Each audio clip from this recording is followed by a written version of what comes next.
আসসালামু আলাইকুম বন্ধুরা, এই যে আপনাদেরকে দেখাবো আমেরিকান টাকা এবং চীনের।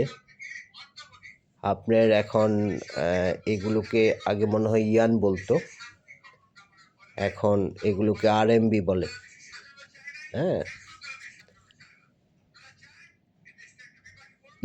ইয়ান আগে, এখন আরএমবি বলে। এটা হচ্ছে চীনের 1 টাকা। 1 টাকা সমান বাংলাদেশে 18 টাকা।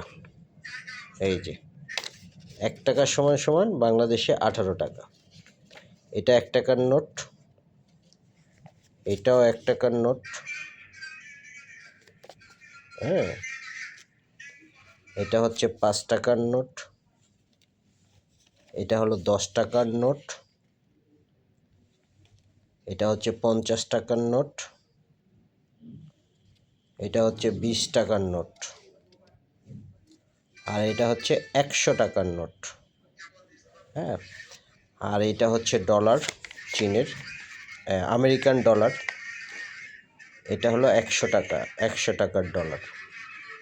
তো $1 সমান 125 টাকা কিনতে হয়। তো ভাবলাম আপনাদের সঙ্গে শেয়ার করি। এই হলো টাকা। হ্যাঁ, এই হলো অবস্থা। ভালো থাকবেন। আসসালামু আলাইকুম।